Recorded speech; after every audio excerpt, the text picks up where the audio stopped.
Scientists use the subconscious mind.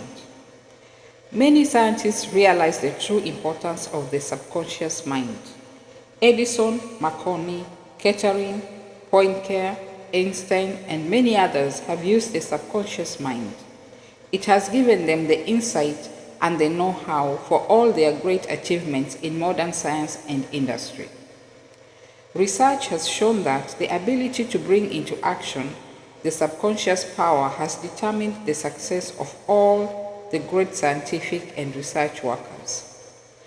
An instance of how a famous chemist, Friedrich von Stradonich, used his subconscious mind to solve his problem is as follows. He had been working laboriously for a long time, trying to rearrange the 6 carbon and the 6 hydrogen atoms of the benzene formula. And he was constantly perplexed and unable to solve the matter. Tired and exhausted, he turned the request over completely to his subconscious mind. Shortly afterward, as he was about to board a London bus, his subconscious presented his conscious mind with a sudden flash of a snake biting its own tail and turning around like a pinwheel. This answer from his subconscious mind gave him the long-sought answer of the circular rearrangement of the atoms that is known as the benzene ring. How a distinguished scientist brought forth his inventions. Nikola Tesla was a brilliant electrical scientist who brought forth the most amazing innovations. When an idea for a new invention came into his mind, he would build it up in his imagination, knowing that his subconscious mind would reconstruct and reveal to his conscious mind all the parts needed for its manufacture in concrete form. Through quietly contemplating every possible improvement, he spent no time in correcting defects and was able to give the technicians the perfect product of his mind. He said, "Invariably, my device works as I imagined it should. In 20 years, there has not been a single exception." How a famous naturalist solved his problem. Professor Agassiz, a distinguished American naturalist, discovered the indefatigable activities of his subconscious mind while he slept. His widow, in her biography of her famous husband, has reported the following. He had been for 2 weeks striving to decipher the somewhat obscure impression of a fossil fish on the stone slab in which it was preserved. Weary and perplexed, he put his work aside at last and tried to dismiss it from his mind. Shortly after, he woke one night, persuaded that while asleep, he had seen his fish with all the missing features perfectly restored. But when he tried to hold and make fast the image, it escaped him. Nevertheless, he went early to the Jardin des Plantes, thinking that on looking anew at the impression, he should see something, which would put him on the track of his vision. In vain. The blood record was as black as ever. The next night, he saw the fish again, but with no more satisfactory result. When he awoke, it disappeared from his memory as before. Hoping that the same experience might be repeated on the third night, he placed a pencil and paper beside his bed before going to sleep. Accordingly, toward morning, the fish reappeared in his dream, confusedly at first, but at last with such distinctness that he had no longer any doubt as to its zoological characters. Still, half dreaming, in perfect darkness, he traced these characters on the sheet of paper at the bedside. In the morning, he was surprised to see in his nocturnal sketch features, which he thought it impossible the fossil itself should reveal. He hastened to the Jardin des Plantes and, with his drawing as a guide, succeeded in chiseling away the surface of the stone under which portions of the fish proved to be hidden. When wholly exposed, it corresponded with his dream and his drawing. and he succeeded in classifying it with ease. An outstanding physician solved the problem of diabetes. Some years ago, I received a clipping from a magazine describing the origin of the discovery of insulin. This is the essence of the article as I recall it. About 40 years ago or more, Dr. Frederick Banting, a brilliant Canadian physician and surgeon, was concentrating his attention on the ravages of diabetes. At that time, medical science offered no effective method of arresting the disease. Dr. Banting spent considerable time experimenting and studying the international literature on the subject. One night, he was exhausted and fell asleep. While asleep, his subconscious mind instructed him to extract the residue from the degenerated pancreatic duct of dogs. This was the origin of insulin, which has helped millions of people. You will note that Dr. Banting had been consciously dwelling on the problem for some time, seeking a solution, a way out, and his subconscious responded accordingly. It does not follow that you will always get an answer overnight. The answer may not come for some time. Do not be discouraged. Keep on turning the problem over every night to the subconscious mind prior to sleep, as if you had never done it before. One of the reasons for the delay may be that you look upon it as a major problem. You may believe it will take a long time to solve it. Your subconscious mind is timeless and spaceless. Go to sleep believing you have the answer now. Do not postulate the answer in the future. Have an abiding faith in the outcome. Become convinced now as you read this book that there is an answer and a perfect solution for you. How a famous scientist and physicist escaped from a Russian concentration camp. Dr. Luther von Blankenschmidt, a member of the Rocket Society and an outstanding research electronic engineer, gives the following condensed summary of how he used his subconscious mind to free himself from certain death at the hands of brutal guards in a Russian prison camp coal mine. He states as follows: I was a prisoner of war in a coal mine in Russia, and I saw men dying all around me in that prison compound. We were watched over by brutal guards, arrogant officers, and sharp, fast-thinking commissars. After a short medical checkup, a quota of coal was assigned to each person. My quota was 300 pounds per day. In case any man did not fill his quota, his small food ration was cut down, and in a short time he was resting in the cemetery. I started concentrating on my escape. I knew that my subconscious mind would somehow find a way. My home in Germany was destroyed. My family wiped out. All my friends and former associates were either killed in the war or were in concentration camps. I said to my subconscious mind, I want to go to Los Angeles, and you will find the way. I had seen pictures of Los Angeles, and I remembered some of the boulevards very well as some of the buildings. Every day and night, I would imagine I was walking down Wilshire Boulevard with an American girl whom I met in Berlin prior to the war. She is now my wife. In my imagination, we would visit the stores, ride buses, and eat in the restaurants. Every night I made it a special point to drive my imaginary American automobile up and down the boulevards of Los Angeles. I made all this vivid and real. These pictures in my mind were as real and as natural to me as one of the trees outside the prison camp.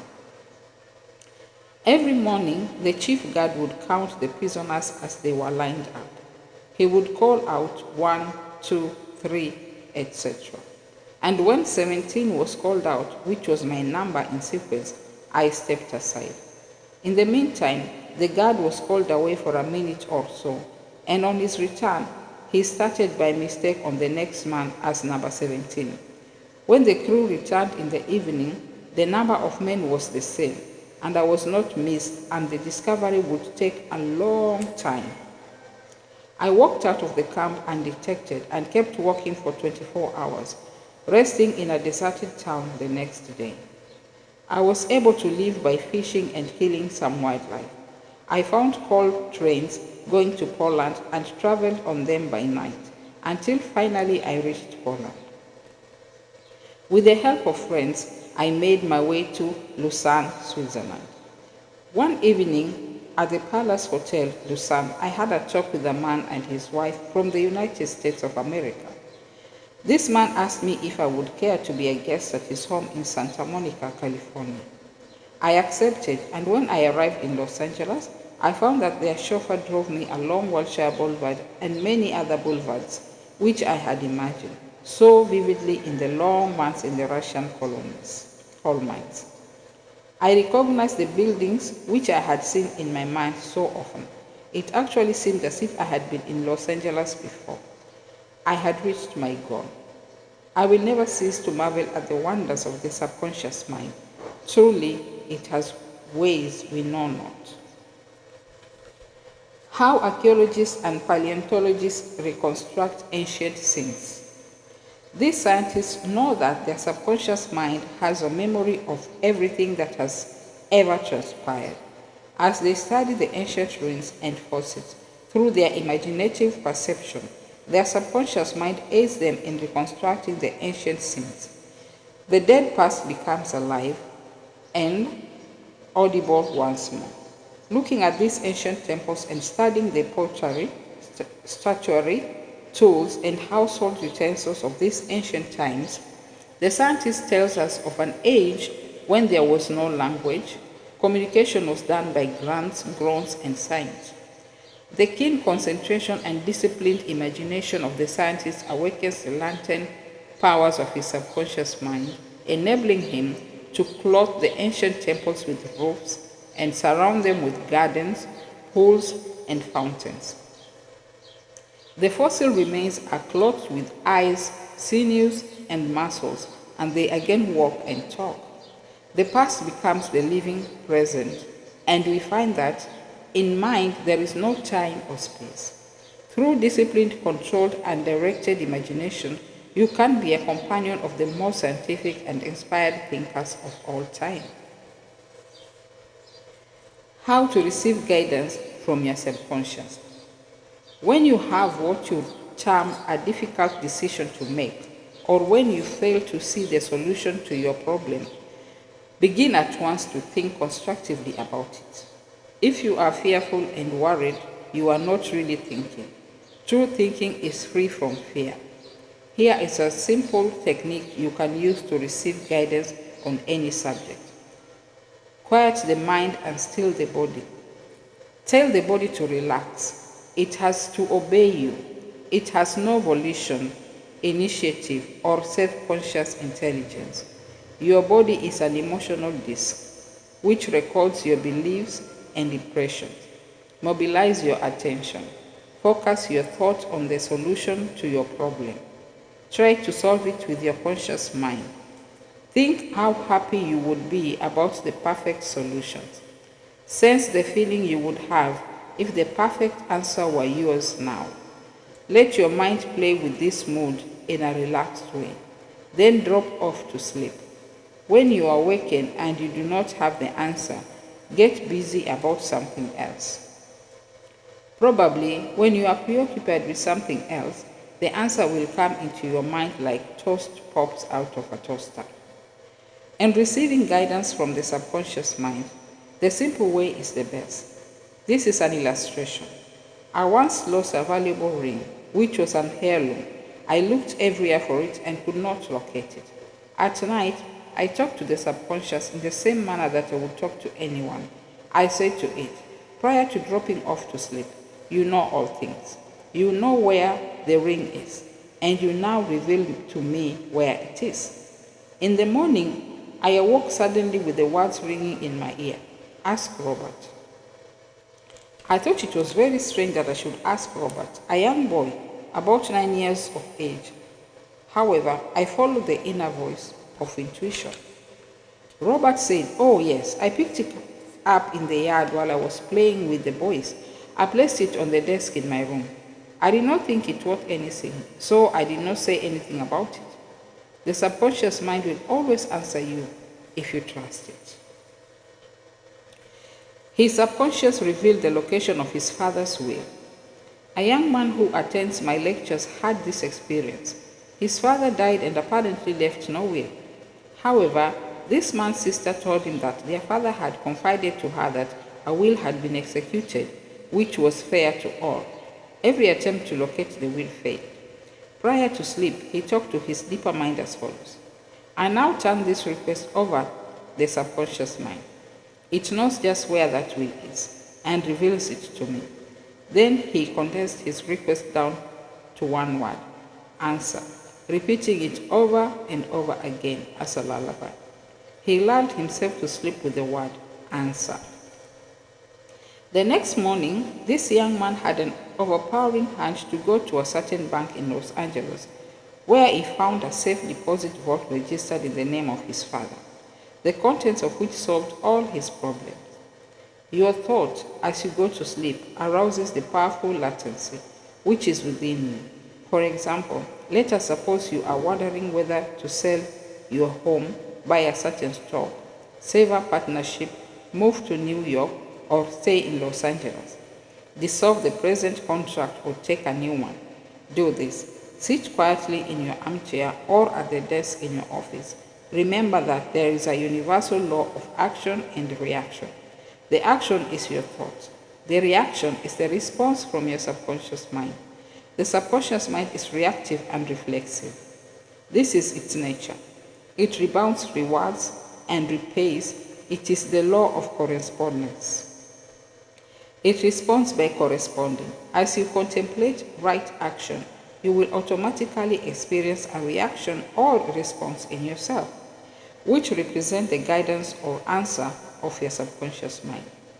In seeking guidance, you simply think quietly about right action, which means that you are using the infinite intelligence resident in the subconscious mind to the point where it begins to use you. From there on, your course of action is directed and controlled by the subjective wisdom within you, which is all-wise and omnipotent. Your decision will be right. There will only be right action because you are under a subjective compulsion to do the right thing. I use the word compulsion because the law of the subconscious is compulsion. The secret of guidance. The secret of guidance or right action is to mentally devote yourself to the right answer until you find its response in you. The response is a feeling, an inner awareness, and an overpowering hunch whereby you know that you know. You have used the power to the point where it begins to use you. You cannot possibly fail or make one false step while operating under the subjective wisdom within you. You will find that all your ways are pleasantness and all your paths are peace. Highlights to recall. I remember that the subconscious mind has determined the success and wonderful achievements of all great scientific work. 2. By giving your subconscious attention and devotion to the solution of a perplexing problem, your subconscious mind gathers all the necessary information and presents it full-blown to the conscious mind. 3. If you are wondering about the answer to a problem, try to solve it objectively. Get all the information you can from research and also from others. If no answer comes, turn it over to your subconscious mind prior to sleep, and the answer always comes. It never fails. 4. You do not always get the answer overnight. Keep on turning your request over to your subconscious until the day breaks and the shadows flee away. 5. You delay the answer by thinking it will take a long time or that it is a major problem. Your subconscious has no problem. It knows only the answer. Believe that you have the answer now. Feel the joy of the answer and the way you would feel if you had the perfect answer. Your subconscious will respond to your feeling. Any mental picture backed by faith and perseverance will come to pass through the miracle working power of the subconscious. Trust it, believe in its power, and wonders will happen as you pray. Your subconscious is the storehouse of memory, and within your subconscious are recorded all your experiences since childhood. 9. Scientists meditating on ancient scrolls, temples, fossils, etc. are able to reconstruct scenes of the past and they make them alive today. Their subconscious mind comes to their aid. 10. Turn over your request for a solution to your subconscious prior to sleep. Trust it and believe in it, and the answer will come. It knows all and sees all, but you must not doubt or question its powers. 11. The action is your thought, and the reaction is the response of your subconscious mind. If your thoughts are wise, your actions and decisions will be wise. 12. Guidance comes as feelings, an inner awareness, an overpowering hunch, whereby you know that you know. It is an inner sense of touch. Follow it.